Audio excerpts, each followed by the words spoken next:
Hello student, आज discuss करने जा रहे हैं केमिस्ट्री का बहुत ही इंपॉर्टेंट टॉपिक जिसका क्या नाम है हेलोजिनेशन ऑफ बेंजीन। क्या हेलोजिनेशन ऑफ बेंजीन क्या होती है? हेलोजिनेशन ऑफ बेंजीन और हेलोजिनेशन ऑफ बेंजीन के साथ साथ हम यहाँ पर फ्रीडल क्राफ्ट रिएक्शन को भी डिस्कस करेंगे।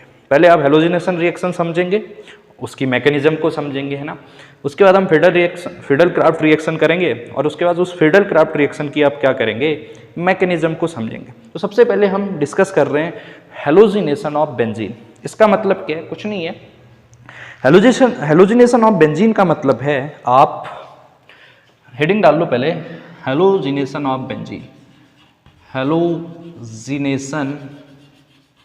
Halogenation of benzene. यहां पर क्या करेंगे बेटा, आप बेंजीन की रिएक्शन आप क्या करेंगे, बेंजीन की रिएक्शन करेंगे हेलोजनों के साथ। बेंजीन की रिएक्शन आप हेलोजन से करते हैं। किससे? हेलोजन से करते हैं, ठीक है। और हेलोजन कौन कौन से होते हैं आप जानते हैं। फ्लोरीन से कर सकते हो, क्लोरीन से कर सकते हो, ब्रोमीन से कर सकते हो और आयोडीन से कर सकते हो। तो बेंजीन की रिएक्शन आप किससे करते हो? हेलोजन से। फ्लोरीन, क्लोरीन, ब्रोमीन, आयोडीन आपकी मर्जी, किसी से भी करो। और ये रिएक्शन बेटा AlCl3 के प्रेजेंस में होती है। किसकी? AlCl3। This is aluminium chloride. और ये एल्यूमिनियम क्लोराइड एक इलेक्ट्रॉन डेफिशिएंट मॉलिक्यूल है। क्या है? Electron deficient molecule. अगर ये इलेक्ट्रॉन डेफिशिएंट मॉलिक्यूल है, ये लुईस एसिड की तरह काम करता है। किसकी तरह? Lewis acid. जितने भी दुनिया के अंदर के इलेक्ट्रॉन डेफिशिएंस मॉलिक्यूल्स हैं, कैसे इलेक्ट्रॉन डेफिशिएंस उसको समझते हैं। आप जानते हैं कि Al के साथ कितने Cl जुड़े हुए हैं बेटा? 3। समझ रहे हो? Al के साथ कितने क्लोरीन जुड़े हैं यहाँ पर? AlCl3, 3 ना। तो क्या एल्यूमिनियम का यहाँ पर ऑक्टेट कंप्लीट है? बिल्कुल नहीं ना। देखो एल्यूमिनियम के पास कितने इलेक्ट्रॉन है यहाँ पर? 2 इस बॉन्ड के, 2 इस बॉन्ड के, 2 इस बॉन्ड के। एल्यूमिनियम के पास 6 इलेक्ट्रॉन है, मतलब अपने ऑक्टेट से ये क्या है, 2 इलेक्ट्रॉन कम रख रहा है। इसका मतलब इलेक्ट्रॉन की डेफिशिएंसी है। और जितने भी इलेक्ट्रॉन डेफिशिएंट मॉलिक्यूल्स होते हैं वो लुईस एसिड की तरह काम करते हैं। What is Lewis acid? मतलब लुईस एसिड को इलेक्ट्रॉन पेयर की जरूरत होती है। तो इसको एक इलेक्ट्रॉन पेयर की जरूरत है, क्योंकि 6 इलेक्ट्रॉन है ना, 2 4 6, और इसको 2 इलेक्ट्रॉन की और जरूरत है। क्यों? क्योंकि ये ऑक्टेट कंप्लीट नहीं हुआ है अभी इसका। समझ रहे हो? चलो, तो जब आप बेंजीन की हेलोजनों से करते हो तो क्या बनता है आपके पास? आपके पास बनता है प्रोडक्ट। कौन सा प्रोडक्ट बनेगा? देखो, अगर आप बेंजीन की रिएक्शन फ्लोरीन से कर रहे हो तो फ्लोरोबेंजीन बनेगा। अगर बेंजीन की रिएक्शन क्लोरीन से कर रहे हो तो क्लोरोबेंजीन बनेगा। बेंजीन की रिएक्शन ब्रोमीन से कर रहे हो तो ब्रोमोबेंजीन बनेगा। और बेंजीन की रिएक्शन आयोडीन से कर रहे हो तो यहाँ पर बनेगा आयोडोबेंजीन, है ना। चलो फिर मैं यहाँ पर हेलोजिनेशन रिएक्शन करवा रहा हूँ बेंजीन की क्लोरीन के साथ। किसके साथ? क्लोरीन के साथ। अगर आप क्लोरीन से बेंजीन की रिएक्शन करवाते हैं तो वो होता है क्लोरीनेशन ऑफ बेंजीन। बेंजीन की रिएक्शन फ्लोरीन से करवाते हो तो वो होता है फ्लोरीनेशन ऑफ बेंजीन। बेंजीन की रिएक्शन आयोडीन से करवाते हो वो होता है आयोडीनेशन ऑफ बेंजीन। और बेंजीन की रिएक्शन आप किससे? ब्रोमीन से करवाते हो तो वो होता है ब्रोमिनेशन ऑफ बेंजीन। चलो हम यहाँ पर रिएक्शन करवाएंगे किसकी? बेंजीन की रिएक्शन करवाएंगे क्लोरीन के साथ। किसके साथ? क्लोरीन के साथ। अगर बेंजीन क्लोरीन से रिएक्शन कर रही है तो वो रिएक्शन कौन सी हो जाएगी? Chlorination of benzene. समझ रहे हो? तो होता क्या है, वैसे तो क्लोरीन की रिएक्शन जब इससे होगी तो हर कोने पर क्या होता है बेटा? हाइड्रोजन और कार्बन। मैं यहाँ के हाइड्रोजन को दिखा रहा हूँ क्योंकि यहाँ पर का ही क्या होता है, काम में लिया जाता है। तो देखो Cl2 को भी हम कैसे लिख सकते हैं? क्लोरीनेशन ऑफ बेंजीन में Cl2 कैसे है? Cl single bond Cl। देखो बेंजीन जब इससे रिएक्ट करता है तो यहाँ का एक H यहाँ के Cl को ले जाता है। जब H यहाँ के Cl को ले जाएगा तो एक तो बनेगा आपके पास HCl। समझ रहे हो? और एक Cl और बच जाएगा तो उस Cl को इस H की जगह रख देना, क्योंकि H तो इसके साथ आ गया है ना। और ये Cl कहाँ आ जाएगा? बेंजीन के सिर के ऊपर। बेंजीन के सिर के ऊपर क्या लगा देना बेटा? किसको लगा देना? क्लोरीन को लगा देना। बन गया ना क्लोरोबेंजीन। ये क्या आपका? क्लोरोबेंजीन। आपने रिएक्शन तो प्रोसीड करवा दी, है ना। लेकिन इस रिएक्शन के पीछे कैसी मैकेनिज्म चलती है उसको हम समझते हैं। रिएक्शन कॉपी करो, फिर ये रिएक्शन किस किस स्टेप से जा रही है ना, कैसे कैसे मैकेनिज्म से जा रही है उसको हम समझते हैं। चलो कर सकते हो, चलो चलो इसको इरेज कर रहा हूँ, फिर हम डिस्कस करते हैं इस रिएक्शन की मैकेनिज्म को। कॉपी करो, इसकी मैकेनिज्म को समझते हैं कि भाई क्लोरोबेंजीन बेंजीन और क्लोरीन की रिएक्शन से कैसे बन रहा है। ठीक है, चलो तो बेंजीन की जितनी भी हेलोजिनेशन रिएक्शंस होती है ना बेटा, बेंजीन की जितनी भी हेलोजिनेशन रिएक्शन होती है, मतलब जब भी बेंजीन हेलोजन से रिएक्शन करता है, क्लोरीन, ब्रोमीन, आयोडीन है ना, फ्लोरीन, किसी से भी बेंजीन रिएक्शन करे तो वो रिएक्शन होती है किसके थ्रू? इलेक्ट्रोफिलिक सब्स्टिट्यूशन रिएक्शंस के थ्रू। किसके थ्रू? इलेक्ट्रोफिलिक सब्स्टिट्यूशन के थ्रू। समझ रहे हो? जो ये प्रोसेस चल रही है बेंजीन की जो हेलोजिनेशन थी, ये होती है इलेक्ट्रोफिलिक सब्स्टिट्यूशन रिएक्शन की प्रोसेस के थ्रू। ठीक है, तो सबसे पहले समझते हैं इलेक्ट्रोफिलिक सब्स्टिट्यूशन रिएक्शन क्या होती है। कुछ नहीं होती है, हेडिंग डालो इलेक्ट्रोफिलिक सब्स्टिट्यूशन रिएक्शन। इलेक्ट्रोफिलिक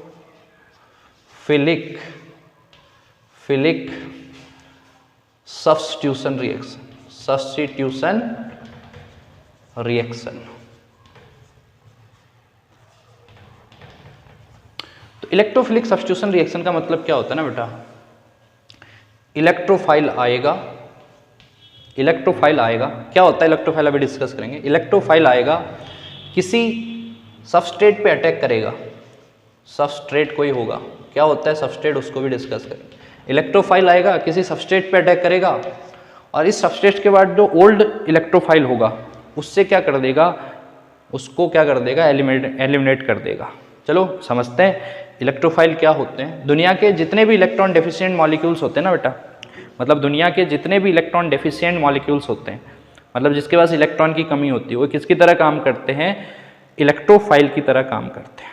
तो इलेक्ट्रोफिलिक सब्स्टिट्यूशन रिएक्शन में क्या होगा, इलेक्ट्रोफाइल अटैक करेगा और जो पहले से उस सबस्ट्रेट मॉलिक्यूल्स के ऊपर इलेक्ट्रोफाइल होगा उसको रिप्लेस कर देगा, और उसकी जगह क्या आ जाएगा, खुद आ जाएगा। ठीक है, चलो समझते हैं। जो भी इलेक्ट्रोफाइल सब्स्टिट्यूशन रिएक्शन होती है, जैसे मान लो यहाँ पर एक एग्जांपल ले रहा हूँ इलेक्ट्रोफाइल्स का, CH3 पॉजिटिव, और एक एग्जांपल यहाँ पर और लिख रहा हूँ, ये किसकी तरह काम करेगा उसको भी समझते हैं। ये है आपका अमोनिया। अमोनिया के पास क्या है, नाइट्रोजन के पास लॉन पेयर है, और यहाँ पर क्या CH3, ये है कार्बोकैटायन। यहाँ पर इलेक्ट्रॉन की क्या है, डेफिशिएंसी। इलेक्ट्रॉन की डेफिशिएंसी है तो ये किसकी तरह काम करेगा, ये करेगा इलेक्ट्रोफाइल की तरह काम करेगा। और अगर ये इलेक्ट्रॉन की डेफिशिएंसी नहीं है, इसके बाद इलेक्ट्रॉन की डेंसिटी है, इसके इलेक्ट्रॉन बहुत हैं, इसके बाद दिक्कत नहीं है, तो ये किसकी तरह काम करता है, न्यूक्लियोफाइल की तरह काम करता है। समझ सकते हो डिफरेंस, समझ गए इलेक्ट्रोफाइल और न्यूक्लियोफाइल। चलो फिर अगर आप इलेक्ट्रोफाइल को समझ सकते हैं तो हम इलेक्ट्रोफिलिक सब्स्टिट्यूशन रिएक्शन को करेंगे। तो इलेक्ट्रोफिलिक सब्स्टिट्यूशन रिएक्शन ना बेटा 3 स्टेप में कंप्लीट होती है। क्या होती है, इलेक्ट्रोफिलिक सब्स्टिट्यूशन रिएक्शन 3 स्टेप में कंप्लीट होती है। पहला फॉर्मेशन ऑफ इलेक्ट्रोफाइल होता है। क्या होता है, फॉर्मेशन ऑफ इलेक्ट्रोफाइल। दूसरे स्टेप में अटैकिंग ऑफ इलेक्ट्रोफाइल होता है, मतलब इलेक्ट्रोफाइल पहले स्टेप में बनेगा। चलो उन स्टेपों को मैं लिख रहा हूं, जितनी भी इलेक्ट्रोफिलिक सब्स्टिट्यूशन रिएक्शन होंगी वो 3 स्टेप में कंप्लीट होंगे। पहले स्टेप में क्या होगा, फॉर्मेशन ऑफ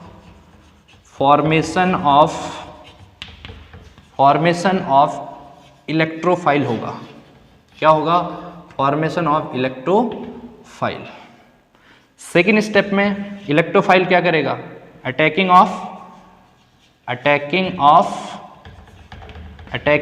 क्या होगा बेटा, इलेक्ट्रोफाइल। थर्ड स्टेप में क्या होगा, थर्ड स्टेप में होगा जो पुअर इलेक्ट्रोफाइल होगा, मतलब जो पहले से ओल्ड इलेक्ट्रोफाइल होगा उसको रिप्लेस करते हैं। कैसे करेगा उसको समझेंगे। और रिमूविंग ऑफ ओल्ड इलेक्ट्रोफाइल।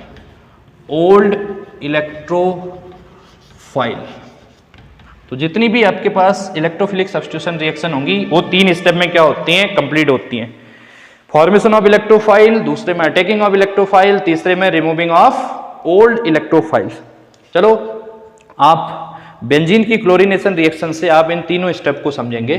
चलो मैं बेंजीन की क्लोरीनेशन रिएक्शन को समझा रहा हूं, और ये 3 स्टेप याद रखना, और वो स्टेप मैं बेंजीन के क्लोरीनेशन में यूज करने वाला हूं। ठीक है, चलो इसको इरेज कर दूं, ठीक है।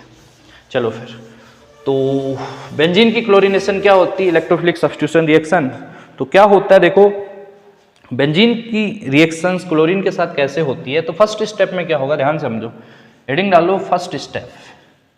फर्स्ट स्टेप किसका, electrophilic substitution reaction of benzene with chlorine. तो फर्स्ट स्टेप में क्या होता है ना, देखो पहले रिएक्शन को लिख लेते हैं दोबारा से। ये आपके पास बेंजीन इसके साथ क्या आया बेटा, क्लोरीन, और किसकी प्रेजेंस में रिएक्शन हुई, AlCl3 की प्रेजेंस में बना आपका क्या, क्लोरोबेंजीन। क्या बना, क्लोरोबेंजीन प्लस HCl निकल गया।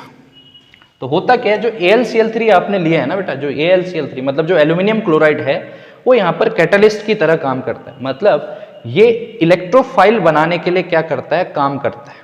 खुद AlCl3 क्या इलेक्ट्रोफाइल है, लेकिन ये क्या करता है, इलेक्ट्रोफाइल के फॉर्मेशन के लिए बहुत ज्यादा हेल्प करता है। कैसे करता है, ध्यान से समझना। फर्स्ट स्टेप में क्या होता है, इस AlCl3 की रिएक्शन इसके साथ होती है, इसकी रिएक्शन किसके साथ होती है, इसके साथ, ठीक है। तो कैसे रिएक्शन होती है फर्स्ट स्टेप को समझो। Cl सिंगल बॉन्ड Cl, इसके साथ रिएक्शन होगी बेटा किसकी, AlCl3 की। और आप जानते हैं कि AlCl3 एक इलेक्ट्रॉन डेफिशिएंट मॉलिक्यूल्स है, इसके पास क्या है, इलेक्ट्रॉन्स की कमी। मतलब ये इलेक्ट्रॉन का क्या चाहता है, पेयर चाहता है।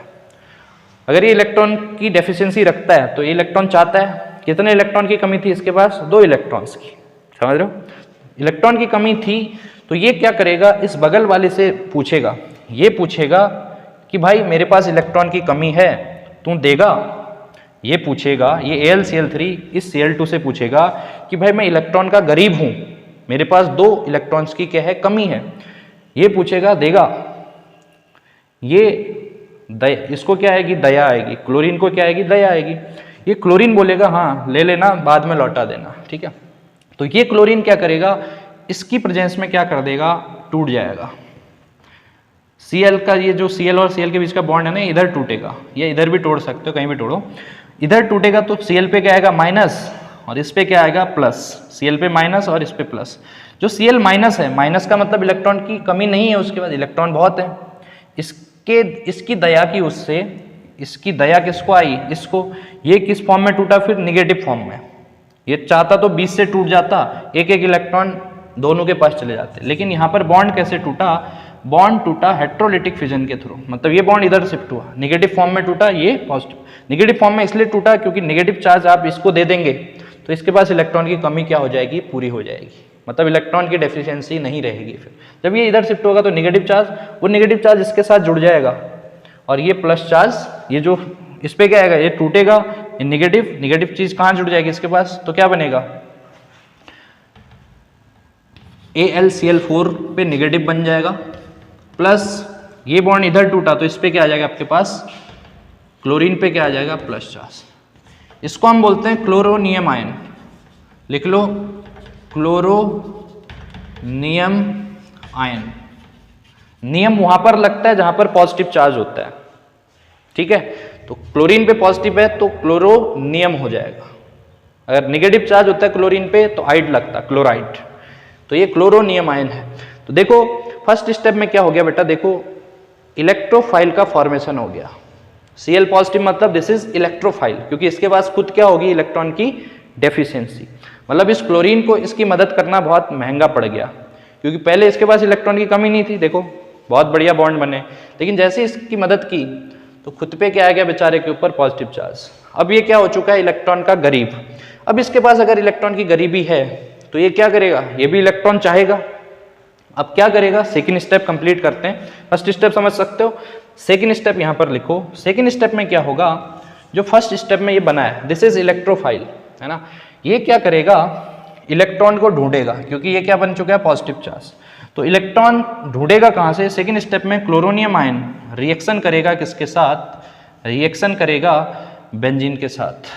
बेंजीन के साथ करने से क्या होगा, देखो इलेक्ट्रॉन की कमी, क्योंकि पॉजिटिव चार्ज है। बेंजीन के ऊपर इलेक्ट्रॉन की डेंसिटी बहुत ज्यादा होती है। कितनी होती है, बहुत ज्यादा। देखो बॉन्ड है, पाई बॉन्ड, बहुत ज्यादा क्या इलेक्ट्रॉन की डेंसिटी। डेंसिटी होने की वजह से ये क्या करेगा, किसी भी कॉर्नर पे अटैक करवा दो इसका, मैं फर्स्ट कॉर्नर पे करवा रहा हूँ यहाँ पर। आप जानते हैं हर कॉर्नर पे क्या भी होता है, हाइड्रोजन भी होता है। मैं इसी हाइड्रोजन को रिप्रेजेंट कर रहा हूँ। तो ये अटैक करेगा यहाँ पर। जैसे ये अटैक यहाँ पर करेगा तो होगा क्या, क्योंकि इसके बेंजीन के ऊपर इसने अटैक क्यों किया, क्योंकि यहाँ पर इलेक्ट्रॉन की डेंसिटी क्या है, ज्यादा। ये पॉजिटिव चार्ज है, मतलब इसको क्या चाहिए, जुड़ने के लिए नेगेटिव चार्ज चाहिए। अगर पॉजिटिव के सामने पॉजिटिव आएगा तो रिपल्सन, नेगेटिव के सामने नेगेटिव आता है तो क्या, तब भी रिपल्सन। तो इस पॉजिटिव को कंबाइन होने के लिए नेगेटिव चार्ज चाहिए, समझ रहे हो। नेगेटिव चार्ज मिलेगा कहां से, जब ये बॉन्ड टूटेगा। तो इस बॉन्ड को मैं कैसे तोड़ रहा हूं, ध्यान से होना। जैसे ही अटैक करेगा यहाँ, ये बॉन्ड क्या हो जाएगा, यहाँ टूट जाएगा। इसके ऊपर ही तोड़ रहा हूं। ये बॉन्ड कहां तोड़ देना, आप ऊपर तोड़ देना। जब इधर टूटेगा तो टूटने के बाद इस पे क्या आ जाएगा, इस इधर की ओर टूटा तो इस पे आ जाएगा नेगेटिव, इस पे क्या आ जाएगा, पॉजिटिव। ये बॉन्ड जैसे के जैसे वहीं रहेंगे। तो नेगेटिव आने की वजह से इस यहाँ पर नेगेटिव आएगा, इधर टूटेगा ना। जैसे ये यहाँ टूटेगा तो नेगेटिव, यहाँ पर पॉजिटिव। तो नेगेटिव के साथ ये पॉजिटिव जुड़ जाएगा। तो बनेगा क्या, ध्यान से समझो। बनेगा आपके पास कुछ ऐसा, बनेगा कुछ ऐसा। कैसा बनेगा, ये और ये बॉन्ड तो वहीं रहेंगे, ये वाला टूट गया तो इस पे पॉजिटिव आएगा और यहाँ पर हाइड्रोजन है ही, और यहाँ पर आपके पास क्या जुड़ गया बेटा, क्लोरीन जुड़ गया। क्लोरीन कैसे जुड़ा, समझ गए, बहुत बढ़िया। अब क्या होगा, जो ये चीज बन रही ना, इसको बोलते हैं आप सिग्मा कॉम्प्लेक्स। Sigma complex. और सिग्मा कॉम्प्लेक्स बहुत ज्यादा क्या होता है, स्टेबल, क्योंकि यहाँ पर रेजोनेंस हो सकता है, क्योंकि यहाँ पर कॉन्जुगेशन है, डबल सिंगल पॉजिटिव चार्ज। यहाँ पर बॉन्ड शिफ्ट हो जाएंगे तो कॉन्जुगेशन करने के बाद 2-3 रेजोनेटिक स्ट्रक्चर बन जाएंगे। तो रेजोनेंस होने की वजह से सिग्मा कॉम्प्लेक्स क्या होता है, बहुत ही क्या होता है, स्टेबल होता है। ठीक है। तो थर्ड स्टेप में क्या होगा, सेकंड स्टेप में तो सिग्मा कॉम्प्लेक्स बना, तो थर्ड स्टेप में क्या होगा, यही सिग्मा कॉम्प्लेक्स क्या करेगा, ध्यान से समझो। ये है आपका डबल बॉन्ड और यहाँ पर है हाइड्रोजन और यहाँ पर आपका क्लोरीन और यहाँ पर है पॉजिटिव चार्ज।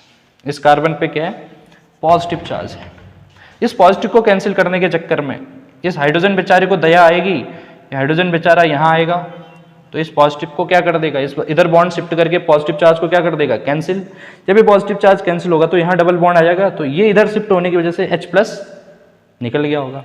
तो ये Cl वहीं रहेगा, यहाँ डबल आ जाएगा, यहाँ डबल बॉन्ड, यहाँ डबल बॉन्ड। तो बनेगा क्या आपके पास थर्ड स्टेप में क्या बनेगा, ये और यहाँ पर क्या बनेगा, Cl। और थर्ड स्टेप में आपका H+ क्या हो जाता है बेटा, रिमूव। समझ सकते हो। और ये जो H+ है जो फर्स्ट स्टेप में AlCl4- था, इससे एक Cl- लेगा तो ये H+ Cl- को वहाँ से लेगा तो HCl बन जाएगा, और Cl- जब इससे H+ के साथ जुड़ेगी तो HCl बन जाएगा। तो बचेगा क्या आपके पास, AlCl3। बस AlCl3 जो आपने पहले लिया था एज इट इज क्या कर दिया आपने, रिमूव कर दिया। समझ सकते हो बेटा, बहुत इंपॉर्टेंट रिएक्शन थी। ये तीनों स्टेप आप नोट कर लो और एग्जाम के पॉइंट ऑफ से बहुत इंपॉर्टेंट होता है। इससे रिलेटेड एग्जाम में क्वेश्चन कुछ भी आ सकता है, ध्यान से पढ़ना। Thank you for watching this my video. फिर हम इसके बाद डिस्कस करते हैं इलेक्ट्रोफिलिक सब्स्टिट्यूशन रिएक्शन में आपका फिडल क्राफ्ट रिएक्शंस को। इसको कॉपी करो, फिर अगले लेक्चर में हम फिडल क्राफ्ट रिएक्शन की मैकेनिज्म और फिडल क्राफ्ट रिएक्शन को समझते हैं। Thank you.